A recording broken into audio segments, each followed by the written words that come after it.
This right here is Car Con Carne, a Q101 podcast. I'm James Van Osel, recording tonight in the Hermosa neighborhood of Chicago.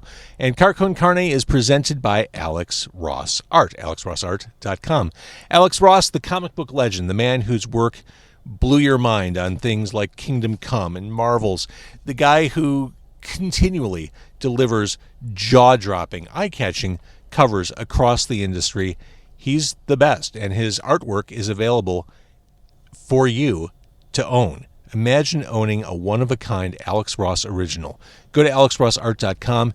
Even if you're just perusing, looking through his stuff is so much fun because he's the best. He is the best. And after you're done visiting alexrossart.com, check him out on YouTube. He keeps his YouTube page up to date at the Alex Ross Art. And if you happen to be watching, which I feel like more people are doing these days, if you're watching on Facebook or YouTube, here's just a little bit more about what Alex Ross is all about.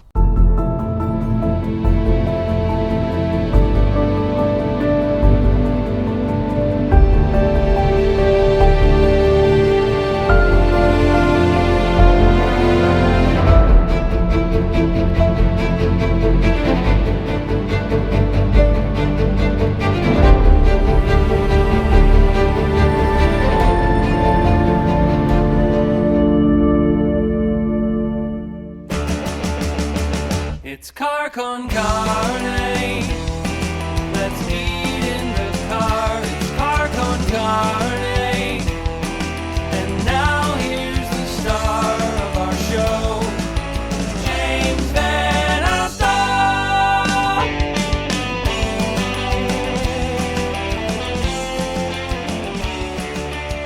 So I'm recording this on a very weird day in Chicago. It stormed today. There was hail in some parts. It came down and then it didn't. And now it's like 75 degrees and sunny. It's a perfect spring day. Welcome to spring in the Midwest. Welcome to spring in Chicago. But the point is, these 75-degree temps are a precursor of what's to come. We know the weather's going to keep getting better. And just in a couple weeks, we're going to be outside at Soldier Field taking on the stairs there as part of the Fight for Air climb with the American Lung Association. I'm building a team. Let's take this on. Let's raise money. Let's help raise awareness. Let's fight lung disease. Join my team. Go to fightforairclimb.org/Chicago. Once you're there, click Join as a Team, and then search Car Con Carne and join my team. And let's do this Sunday, May 19th at Soldier Field. I'll see you on the stairs. So while I'm on the topic of how amazing the weather is, despite torrential downpours earlier, it's Ravinia season. Ravinia season is upon us. It kicks off next month, and really, there's no place more comfortable to see outdoor shows. Load up your picnic basket. That's what you do when you go to Ravinia, or just take advantage of some of Ravinia's outstanding food service options inside the park. Yeah, leave the food at home. Rely on Ravinia. They've got great stuff. And the shows that are coming out, you can check out the whole schedule at ravinia.org. You can buy tickets there. But man, some of these shows, Violent Femmes, I mentioned this one, they're going to do an album play. I love album plays, but they're doing an album play of the first Violent Femmes album, the self-titled one, the one that everyone knows, Blister in the Sun, Kiss Off, Add It Up. They're doing an album play of that, but it's no mere album play. They're doing it with the Chicago Philharmonic. That's a real thing. That's happening at Ravinia.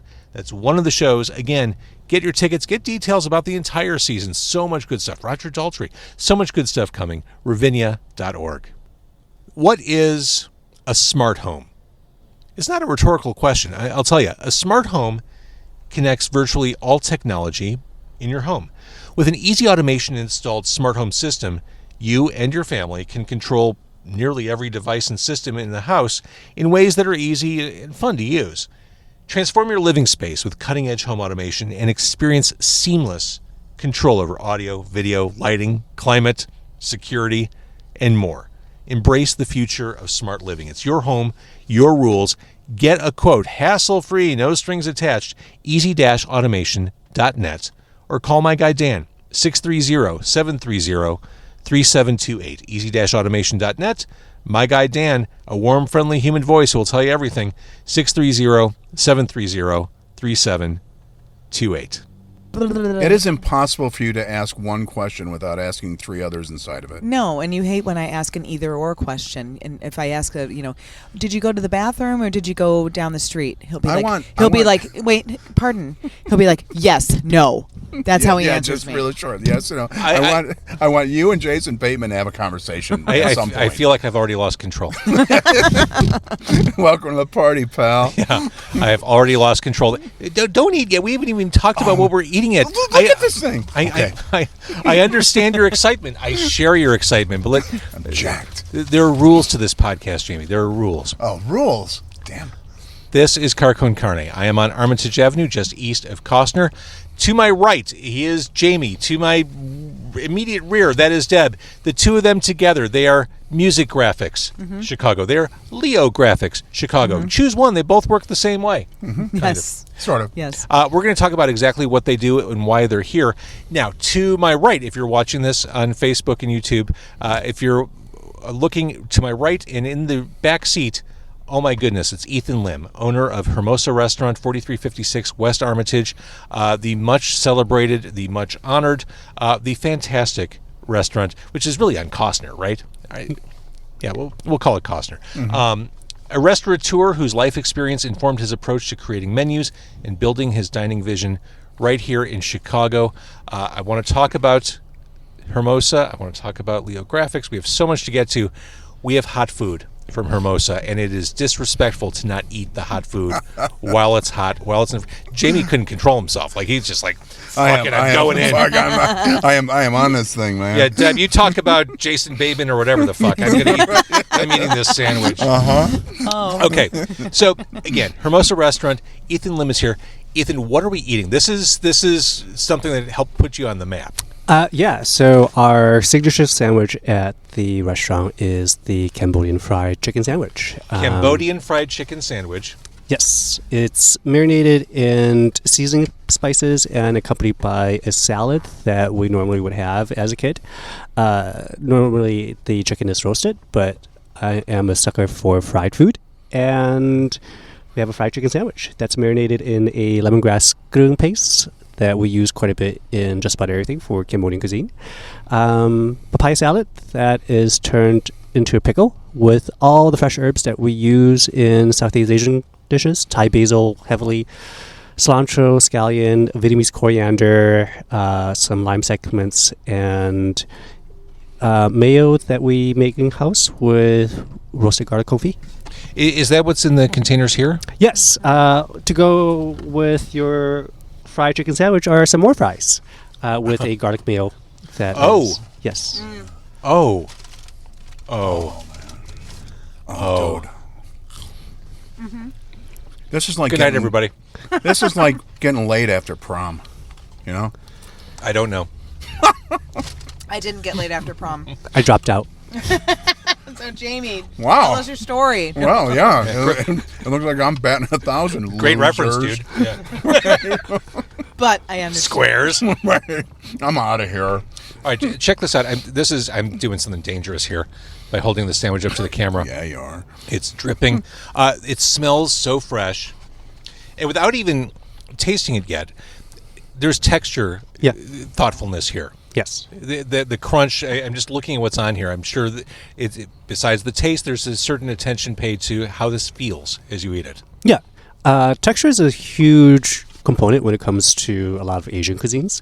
There are dishes, in China that is strictly focused on texture, lack of flavor, and you have like jellyfishes, so to speak.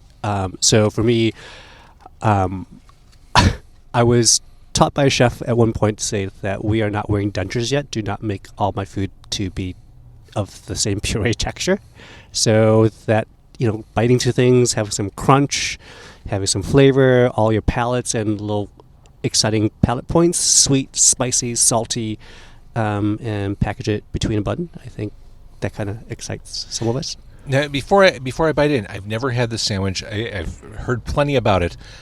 I'm just guessing that this is going to be spicy. Is that? I do have additional spice Yeah, that what I is it? brought if it's not spicy enough. The heat does build a little bit, but it's not going to blow your palate. Good. Because there's so many other flavors in it that I want to open your palate so you kind of sort of taste the sweetness and the herbs and the savoriness in there. All right, so Ethan, I'm going in. As I go in, talk a little bit about developing this and getting this on the menu. Yeah. Really started, I guess, with the concept of the restaurant. I named it Hermosa. That's the name of the neighborhood that supported our family for the longest time. A little backstory, our family, we've been here since 1986. So it'll be 39 years coming in 2025. Yeah, 38, 39 years. Our family's been a large part of the community, and the communities have supported us for so long. We see generations of, 2-3 generations come share a meal at, currently now it's my sisters and brothers restaurant at the front location, but my parents have moved their restaurant close by. So it's great to see that generational support, and Hermosa is a tribute to the neighborhood in that perspective. Started off as a hot dog hamburger spot. Growing up, I always enjoyed the Mr. Submarines that had the arcade, and all my friends from high school would, that's where we hang out, spend 3 hours playing Mortal Kombat, Street Fighter. Amazing. And having a sub at the same time. So Dennis Places for Game was like sort of our go-to spot. Oh, yeah. And the intent was to create a space that the high school kids can collectively gather together. There used to be a hot dog stand 2 blocks away. It's now turned to a dental office, which is actually vacant now, too. Oh. Yeah. It's cursed. It is cursed. Right. Yeah. Wait, I've got to interrupt you. Yeah. The sandwich is so good. Oh, thank you. So I I told you. I'm almost in tears. This is so good. And to your point, the heat is just perfect. And oh my goodness, the herbs and everything, the basil that's on here, it's just fresh. There's man. so much It's going so on fresh. here. All right, sorry, I interrupted you. This is just amazing. What was that? Oh, yeah. So the restaurant was originally, more for the neighborhood kids. They were the most amazing human beings in the world. They would come for lunch. They paid me to eat.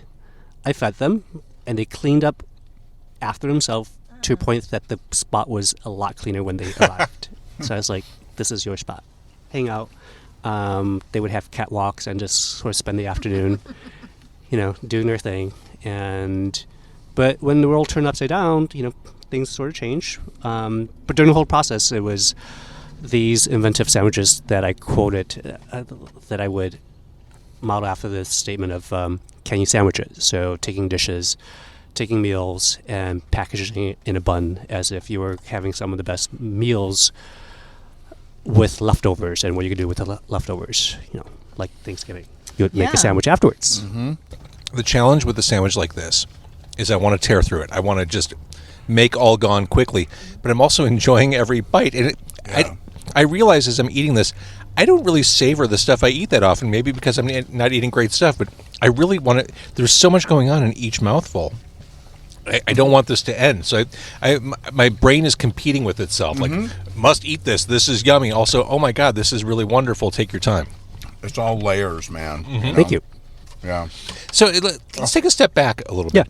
I mean, your history, your family in Cambodia, Khmer Rouge, Pol Pot. Yeah.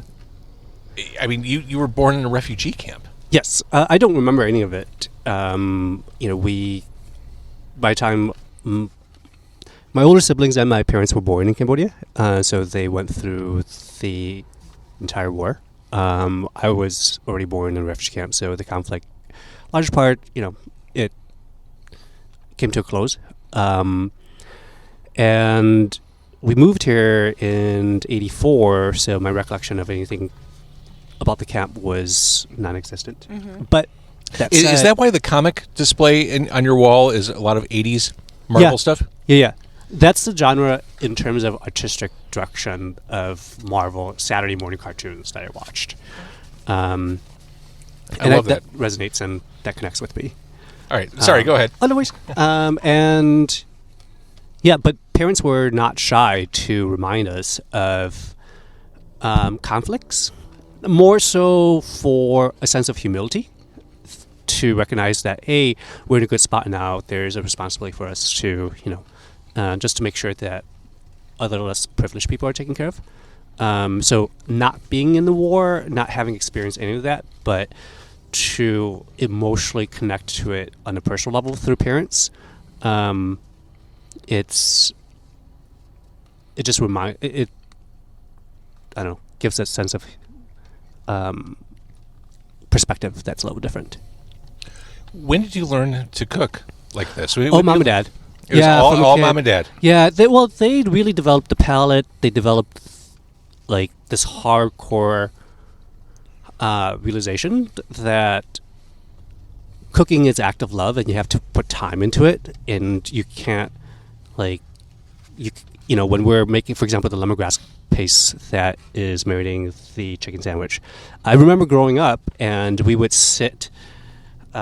I was tasked, I was like 5-6 years old. I was tasked to make this lemongrass paste with a mortar and pestle, and you basically just on a repeated motion pounding on herbs until it gets to that texture consistency. Mm-hmm. I thought it would never end. I thought my arms would fall off. I'm sure. Mom's like, keep on going. Keep on going. It looks done. Yeah. It's too chunky still. Keep on going. So, is it wrong that I would eat the lemongrass paste? Oh no, yeah, the lemongrass paste is part of the marinade. So I'm saying, like, I would just eat that on its own. And it'd be awesome. You can. Yeah, it would be perfect, man. Yeah. Mm-hmm. So good. It's so floral, so herbaceous. Oh yeah. God, it's great. Like, yes. Well, talking about that perspective of cooking is love and having that sort of optimism, how do you maintain that optimism running a restaurant in Chicago? I realize you're successful in Chicago, but at some point, don't you get a little bit jaded? Or are you able to keep that? To be honest, I don't feel that way. We will be celebrating 9 years on the 15th, and it still feels like I just opened yesterday. It's still fun for you. It's still exciting for you. Oh yeah, yeah. The human interaction, that connection, is just such a core part of what we do, and it's gotten to a point where my guests, as diners, we're just catching up. Yeah, that's a good way to put it. Being in your place several times, that's a good way. It's like where we just come in, we hang out, catch up. That's the intent, and the relationship. We don't like. I try to break the ice prior to the guest arrive. For us, we're mainly focused on private dining now, and they're coming in generally blind. Aside from my inquiry to their dietary restrictions, are you celebrating anything, allergies, and how many guests are coming to dinner, I'll provide a recommended list of pairings. So what we're talking about here is the family dinner that you do here. So that people listening or watching understand, this is a private dining room. Yeah. A couple nights a week. When did that start? Pandemic. Yeah, post-pandemic, as soon as we were allowed to have guests be in our space dining, that was the natural pivot for me. I've had friends prior to pandemic asked if I was entertaining or would I be going back to a dining style format. Mm-hmm. Coming from fine dining, I was like, I would like to, but I would like to change the model where for the majority of us that goes out, it is for a special occasion. Mm-hmm. And you kind of want time to stop. And sometimes these celebrations are definitely once in a lifetime celebration. That's the truth. I mean, I'm at an age, as I'm sure Deb and Jamie are, like, we don't go out to dinner all the time. Life gets in the way. Exactly. Yeah. So when you do it, it's meaningful. I mean, that's exactly what you're talking about. Yeah. You got to make it count. Yeah. We have my grandma's 90th birthday celebration, right? Had a wedding that was at my space that was for 3 people. So it's like, these are moments that, pardon my French, you can't fuck up. Exactly. Life moments. Yeah. I've had friends. Yeah. I've had friends that's gone to celebrate the 10-year anniversary at a restaurant, and they completely just messed it up. We've all experienced that. Yeah. So it's those disappointing factors. A couple $100 later, like, when you go out, you're also being selective about how you're spending a lot of money. Yeah, and the formula is pretty easy. Great people, great food, great music. Mm-hmm. Time stops. That's yours. Yeah. Did it take off instantly? Was it? It did. It did. I was very fortunate where I had, for me, again, going back to the intro part of when guests, before they even come to dinner, we try to break all the ice. Mm-hmm. So by the time they arrive, they've already, they come in blind, but they know that there's a communication. We talked, and we're making the onus to make it as comfortable before arrival. And then you just come in, we feed you until you say, I'm done. Oh my God. Yeah, then the portions are extremely generous, and he takes you on such a journey and explains each dish. Like, what are the little sausages that your mom made? Oh yeah, quaco, the Yes. sausages. Oh, yeah. and he presents it in such a way. He comes to the table, and everything is on a different piece of china or serving platter. It's very like curated, and I hate that word, but I'm using it. Different dishes for everything, and he presents it and tells the story, whether it was his mom teaching him how to do it or his grandma, or this is something I made up and it's a riff on something my mom made. You get the story, so you feel like you're there cooking with him and experimenting, and you just feel that much better about eating it because you got the backstory. It's not just like, here's your salad. Yeah, of that whole journey of how that plate came to be and why you're eating it. That's great. It's great. And there's the answer to, are you still optimistic? You really are doing everything on your own terms. It seems like you've created your own model. It's really successful, and you're able to express yourself in food and with your clientele. You figured out, you cracked the code. Yeah. Well, I don't know if I cracked the code in that regards, but I guess... Yeah, you did. I came to recognize let's remove as much of what discomforts us in a space and just fill it with the things that are, as it should be. Yes. Mm-hmm. Yeah. And Jamie, when I walked into Hermosa with Jamie and Deb, I mean, Jamie, like, no hyperbole, was straight up saying he's been all over the world. You said, I mean, like, you've eaten everywhere. Yeah. You've eaten your way across the globe, and this is like a top 5 for you. Yeah. I mean, I was born and raised basically on Belmont and Sheffield. We had a bar there, and then we had a. Did you go to Dennis's place for games over there? Yes, and this would be a whole other interview just about that. Yeah, and I actually had carte blanche there, and the reason is, and I can tell all these stories now, is that every gang member that was in the neighborhood, none of them had a bank account. But they all had jobs, like at Torstenson's Glass or, like something over there. And my dad would cash the checks at the bar on Friday nights. So on Friday nights, we generally had $10,000 worth of cash at the bar, and we were the safest people on planet Earth. So that's a Chicago story.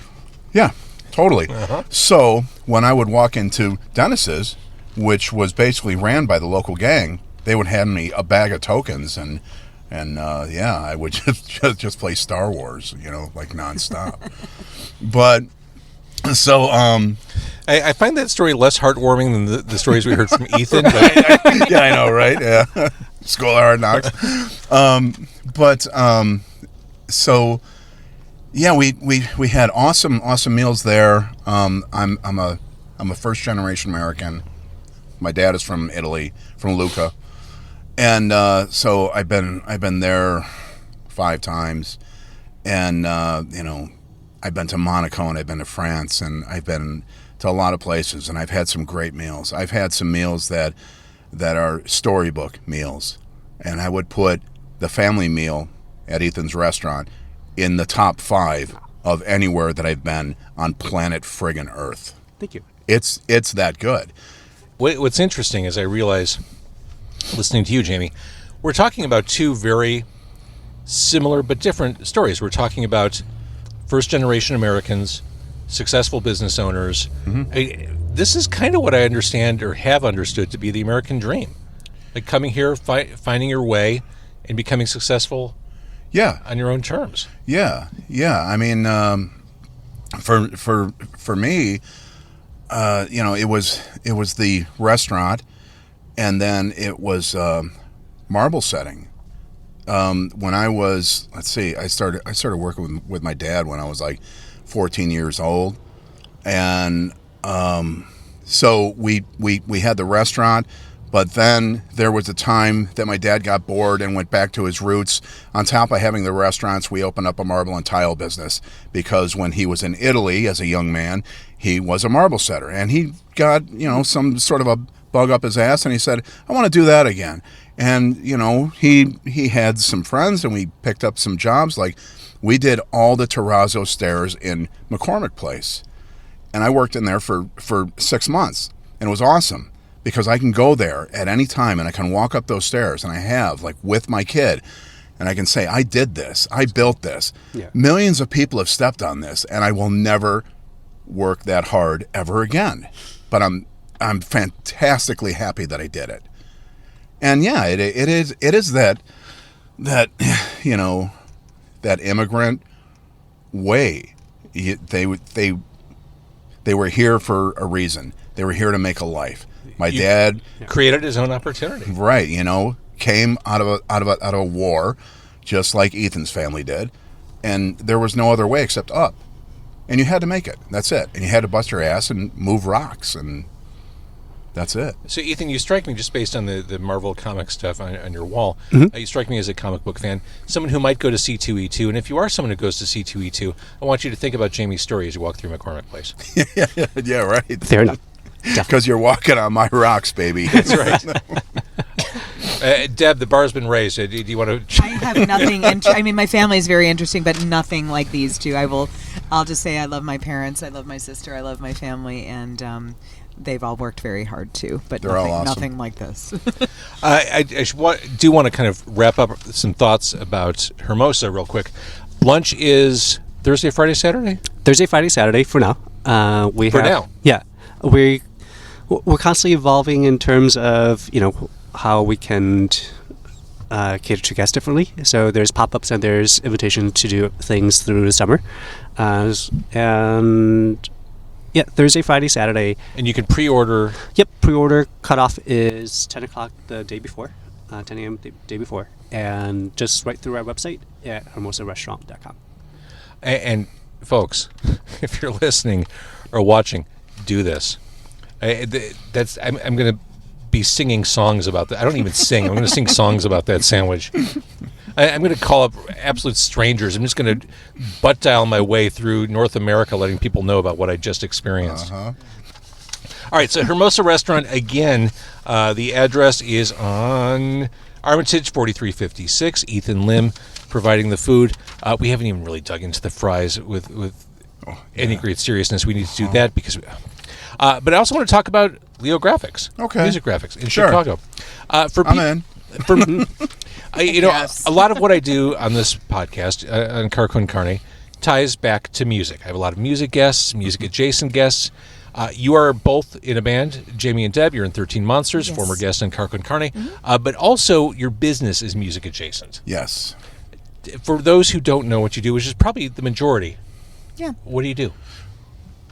Deborah, you're up, baby. So we have a business called Leo Graphics Chicago that opened up in 2019. We are in the Hermosa neighborhood as well, just down the street from Ethan. We're at 4200 West Diversey.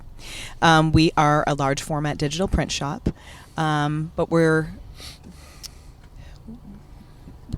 more of a boutique style. If you want something done right and a one and done, we've got it. We're not interested in mass production, except for what I'm about to talk about, but not even that much. But no, if you want like tens of thousands of things, we're the wrong shop for you. We print art replicas. We do print banners. We do a lot of work in the neighborhood, like at the Fields building, which is Diversey and Pulaski. Yes. If you go in that lobby, all the wall murals, the big like 20-foot by 20-foot wall murals that are in there, we've done. We've done stuff with production companies for Lollapalooza, a lot of pop-up events. We work Riot a lot. Fest and, We work a lot with the cannabis industry, doing banners and things for some of their events. But the real reason the shop opened was to produce album jackets, and that took us a while to get our footing, to get the right dye. Specifically, album jackets. Yeah, album jackets, and because we're in a band, and we know what people want, and we know there is a void in the music industry for short-run jackets. And interject at any time, Jamie. At any point, when most people order their jackets and all of their things for the album release, they are usually ordering through the pressing plant. Right. And there's a high minimum. It's usually 500 jackets. And no offense to any of my fellow band people out there, especially local smaller groups around the country and the world. Say it. 500's a lot. Yeah, no one needs that many, but they're being almost forced, and I'm saying that in quotes, but almost forced to pay for that when they don't need it, and it's going to sit in their closet or, grandma's attic somewhere collecting dust, or they're going to be forcing them to give it away. Here's your grab bag gift this year. Oh, you gave that to me last year too, Timmy. But my album from '78. Yes. Crocus. But just for my understanding, I love Crocus. Come on. I know I do. Yeah, I know. Actually saw. Headhunter's a great fucking record. Yeah. I mean, so the deal is, that the pressing plants have been married up to some of these large print houses for a very, very long time. I'm talking for decades. And it's one of those things where, it's like, why do you make the chicken in that pot, Grandma? I don't know, because my grandma made the chicken in that pot. That's the way it's always been done. And that's it. And nobody asks any questions or anything. So then we come along as digital printers with a method where print number 1 is good, print number 100 is good, print number 200 is good. We're not running a big, huge Heidelberg that's half the size of this block. We don't have to ink it up with 500 sheets. We don't have to tear it down with another 500 sheets, and we don't have 4 people running it. We have 1 person running it, and like I said, it's good from number 1 until number 100, and then we can either stop or we can change it on the fly and run the next order. And that's where the business model that we have really, really comes into play, especially for labels, because we can gang up orders and run them all at the same time. So let's say you have 10 albums. You want 100 of each album. We see that as a run of 1,000 because we're running on the fly. It's push button for us. It's go. Right. And they get that 1,000 price. All right. It's a discounted price, not the 1,000 price. Right. Yeah, so they're not paying for 10 individual orders of 100 jackets. That price would be astronomical. Right. Which at the average place for the average band or the average label, whatever, it would be a 500 minimum times 10. Right, okay. You'd be paying for 5,000, and the other 4,000 would go in a dumpster, and we've seen that happen. Sure. At place after place after place, it's like there's landfills that are being filled because of that. The problem with this, like I said, the chicken's made in the same pot. You got to break that mold. And getting through to people, it's been... Do you make chicken in a pot, Ethan? I do make chicken in a pot. You see? It's been about a year and a half, and it's getting good now where we're doing work for labels and for pressing plants from the East Coast to the West Coast now. Yeah, it was so exciting the day that we first sent something out of state because everything was local at that point. Yeah, and then we got an order. I think it might have been Ohio, and I'm like, oh my God, we're shipping out of state. This is fantastic. This answers a question I've always had. How do record jackets get made? Like I just... It's just one of those things you see and you just... I took it for granted that, there's a way that comes together. I just don't know what it is. Yeah, right. So normally it's on a big, huge offset press. Like I said, it takes multi-people to run it, a lot of sheets just to get it inked up, just to get the color right and all that.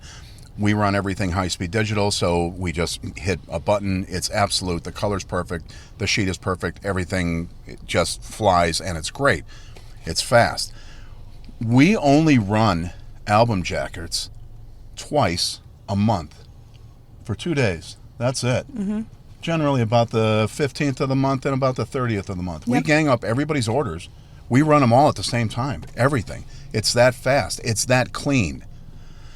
The issue, again, is getting that word out there to bands, to labels, that you don't have to buy the entire Happy Meal. You can parse it out. And when you parse it out, you can, get your album jackets done over here. You don't have to buy the Happy Meal. You do have to buy the family meal. Yeah, yeah, right, yeah. Family dinner. At Hermosa. Yeah, which is way more worth it. While we're on topic, if a local artist is listening and planning out doing a record, website for them. musicgraphicchicago.com. You could always you could fill out the form on the website, which will shoot over to me in my email. But you could also email us at print@musicgraphicchicago.com. Try to get back to you within a day or so. Perfect. Are you allowed to talk about clients? Are you allowed to talk about who you work with? And no is a perfectly fine answer. Yeah. Yes. Actually, we even highlight them on our Instagram page. Yep, I was just going to say that. Yes, on a revolving feature called Cover Story. And we feature the artwork and who made it and why. And again, it's the poor man's artwork. Because some of them have a great backstory. Like there was one where, yeah. Was it a father or grandfather drew it and then he passed away and they wanted to use it for an album jacket? I'm probably paraphrasing this. Yes, but there's something to that effect. Yeah, and others. There was one that the band saw this artwork from some artist who was in Germany somewhere, and they reached out. They found this guy on the internet and just asked him, "Hey, can we use this?" And he said, "Yeah, sure, use it." And they used it, and it's gorgeous. It's like one of the best album covers that we've ever done. And those stories about that, it's like every day we see a different story, a different file where it's like, that's cool, man, that's cool. That one's even better, All right, so the website again. musicgraphicchicago.com. Beautiful. 13 Monsters, while you're here in the car, we're recording this on the 7th of May. On the 11th of May, Saturday, you're playing Carrie's Lounge in Rogers Park, West Rogers Park. Yep. Yes. And with then, Super Fry, Amy Fry, who's a DJ on Chirp. Yep. If anybody's familiar, I know people are familiar with Amy. She's great. And then on the 23rd, we're at Montrose Saloon. I have no idea who we're playing with there. Sorry, everyone. Then we're in the studio in like June and July because we have to make another album. And then we're at Punk Rock Tacos. We're playing outside with The Usuals and Callidius Time Bomb. Nice. I think that's on August 10th. Do you have a preference on the box, Jamie? Give me the sample one first. We have 2 boxes. We have some really, really cool stuff. Okay, here I believe that. Okay. So. Oh, you actually brought a box of samples. Fuck yeah. Yeah, we're a print shop, man. I can't just talk about it, right? So, some of the things that we can do for you. Oh, look at that, Vortis. Vortis was our first album. Were they really? Yeah. I love it. And you played 13 Monsters has played with Vortis. Oh, like so many times. Yep. Yeah, many times. Yeah. This is a recent one. And we just did 4 variations in 4 colors. So for those who are now watching, Gizzard. King Gizzard and the Lizard Wizard. Love that. Love that one. We also do slip mats. Very nice. That's you're showing a Dead & Co. 2023 slip mat. Very nice. We also do inserts, paper inserts, like this one for Cypress Hill. And one of the other things that we do that I invented is... Yeah. It is not a picture disc. I invented a way to digitally print through our press the B side of the album. Oh, look at that. So all of the music is on the A side. Look at that naked ray gun. Look at that. And then we print on the B side. So like... Oh, that's beautiful. Yeah, we've done that one. Yeah, this one was really I love show and tell. Oh, yeah, this one's really, really cool. What am I looking at here? That's a band called Ill Communication. So all of the music is on that side. Yes. And then the frameable that is print badass. is on that side. That is badass. And there was one more here. Oh, Bring cooler than Jesus. Uh-huh. So I have the original of those at home. I know Wax Trax just repressed this, the 12-inch of My Life with the Thrill Kill called Cooler Than Jesus with Devil Bunnies as the B-side. But have you seen this? I have not. No! Uh-huh. Look at that. Uh-huh. Oh, wait. Okay, so Cooler Than Jesus and Devil Bunnies on the same side, I'm guessing? Yeah. Bingo. Amazing. Yeah. Amazing. Yeah, so we can do like just about anything. We do decals and we do inserts and we do, hype stuff. We and buried do the merch lead with you stock guys. and We blah, totally blah, blah. buried the lead. We should have led with this. No, it's fine. It's okay. Oh my God, you're fine. Oh, Drum wraps too. We do bass drum heads. Yeah, seriously, you guys, if you think about it, ask us. We'll tell you we could do it or we can't, or we'll figure out a way together. That's kind of what we do. The Santa Claus one. 2 JVO from Santa. Wow. Yeah. Thanks, Santa. And I'm going to open this for you. Okay, first, you get this. Ooh. It's yours. Aha, the official band T-shirt. Oh, look at this. This is so Chicago. This is so Chicago. It's got fucking rat on it. Oh, my God. I love it. Uh-huh. I love it. And this is a nice shirt. Thank you. Yeah, You're indeed. welcome. What a great image. Oh, my gosh. And then, because everybody needs a Les Paul and a Flying V, so you get a Les Paul and a Flying V sticker. Sweet. And then you get a hot dog sticker from us. Amazing. And then, Oh, my just, goodness. I can't. just because we own a printing company, and we can do this like on a whim, you have every size of Car Con Carney sticker Stop it. here. Oh, That's okay. That was worth it. It wasn't then- open. and Look then at this. and then You guys. custom cut vinyl, all Dude. different sizes of cut vinyl. You can go and tag the entire fucking neighborhood right now. I wouldn't do that. I would get killed. But, Right there, bingo, all kinds of stuff. Okay. dude, this is... Oh wait! It gets better. There's I'm more. not done. This is like I, having Jerry Seinfeld. Give me the big one. I really... You're gonna love this. I'm speechless. This is very No, kind of you. actually, you should probably open that back there because Okay. it'll be on camera because you can see it. Okay. Thank you Yes, so you much. could be my This is- Vanna. Oh yeah. This is incredibly kind of you. Hey man, have print shop, we'll print. And Okay. as you know, being an independent venture, marketing is... Right. And we've got, I hope I'm open. Wait, there's some more. Yeah, give me those. These Oh are my God. I didn't know he printed this many either. fuck Lord. yeah. These are huge Car Con Carney stickers. You can put these in the side of your house. Oh my God. JVO lives here. Oh, my And God. we've Uh-huh. got, Yeah. Wait, and that I don't back know there. what the camera's catching, but your own banner that in Latin says, "We came, we saw, we ate." That's amazing. I thank you for the translation. That is so cool. Uh-huh. There's That's amazing. fantastic. Oh my gosh, I'm completely blown away by your kindness. Thank you. We don't go anywhere empty-handed, dude. Wow, I mean, between the world's greatest Sorry, I'm sandwich making and some all bad this, microphone noises here, JVO. I'm sorry about that. this is the last episode. There's no reason to do anything else after. Right? Yeah. Sorry, everyone else. Thank you for your support. My bad. The podcast is canceled. Right. Really fantastic work. And you asked me for my logo, and I didn't even think twice about it. I figured you were going to share it on Instagram or something. Nope. Oh. No. We're going to share it on the side of this fucking building right now. That's what we're going to do. No.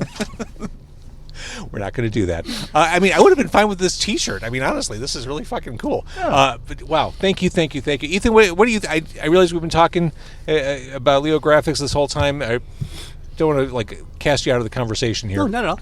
I'm Yep. fascinated. I actually would like to point out how we know Ethan. When we Yeah. first opened the shop, we were like, we need to get lunch around here. Where do we go? And I don't know if we passed it one day or we just heard people talking about it. And we're like, we've got to go in. We've got to go support. And we came in. I don't remember if we got a hamburger or one of the chicken sandwiches, but I remember I ordered tomato soup. And when we were picking up, Ethan's like, it's not ready yet.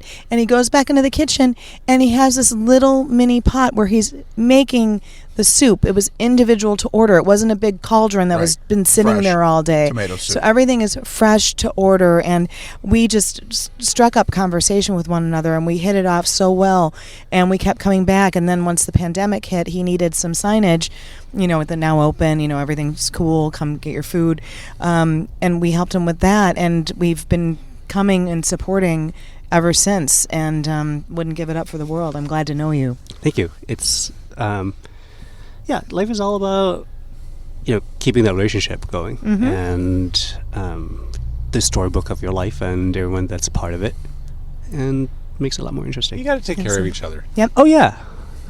All right. So in conclusion, in summary, All right. if I can bring this whole thing home, Right. Hermosa Restaurant, 4356 West Armitage, Thursday through Saturday. You can get lunch, pre-order until 10 a.m. the previous day. Did I get that all right? Yep. Okay. Family dinner. I gotta ask, how do people get involved? Are you booked way far out on this? We just released our last half of the year, so now reservations open through New Year's Eve. So if you're planning, grandma's 90th birthday or major celebrations, it's tough to gather people, and we've had requests to go that far out. And So through the end of 2024. yes, through the end of 2024. Okay. And at the website is an email link that just send us an email, and we'll provide with all the information as well. And one thing we didn't talk about, is there a capacity? It's for private dining. Max capacity is 14. Comfortably would be 10 to 12. It's your space. It is definitely a nice, comfortable space. And 10 to 12 would feel like something really warm and wonderful. Oh, Yeah. Yeah. All right, so Hermosa Restaurant, oh my God, the food. Music graphics, Leo graphics, we've seen the work. So if you're just listening to the podcast, I guess it might do you a favor to watch the podcast, because you can see visual examples of what we're talking about. Oh, yeah. Right. Jamie and Deb do exemplary work. Deb just I saw the light bulb. If you're watching a video, there's a light bulb over There there. is. I don't want to interrupt you because you're trying to wrap up, but I just thought of an iconic piece that we've done that the music community doesn't realize that we did. If you go into Tone Deaf Records, Yeah. Oh, yeah. the back mural on that wall was one of our first projects as Leo Graphics Chicago. Yep. We printed that on vinyl and installed it ourselves, and it's still up. When did we started in 2019? Wait, Yeah. so what is the image? It's a It's- bright fuchsia pink backdrop with like psychedelic This images like on big it. eye on it, and and with the Tone Deaf logo, and it's like a 24-foot wide wall, and every band that plays there plays in front of that wall, which has become sort of like local iconic. And that was like our first, I don't know, probably month or two. Yep. Our You only know? outside sale the Yeah. entire time we've been open. Yeah, one outside sale in the entire 5 years now is Tone Deaf Records. We've done no outside sales. It's all been word of mouth. That's amazing. Now, by asking that question as I was about to end the podcast, Deb has unlocked an additional hour of interview. Thank you, Jason Bateman, Deb. Right, yeah. Jason Bateman back here, yeah. So let's get into it. If you could be any animal in the forest. So 13 Monsters, the website. 13monstersmusic.com. Yep. Yes. And then social sites for you guys? Yeah. Instagram is at Leo Graphics Chicago, right? Yeah, Yes. it's not shy. Or Music Graphics Chicago. Yep. There's that Instagram also. Yeah. The Facebook pages, all that. But yeah, we're readily accessible. We don't hide from anybody. You want to talk to us, reach out about whatever you got, whatever project. You got an awesome band, a show that we should go to, a show that you want to do with us, an album that you want to do with us, whatever. We're in. Let's go. So in summary, support local business, support local restaurants, Always. support local music, support your community. Those are all good lessons. And your local podcast, too. I mean, what And the your hell? local podcast. For sure. Yeah. All right. Thank you, everybody. Thank you so much for Thank having you, brother. us.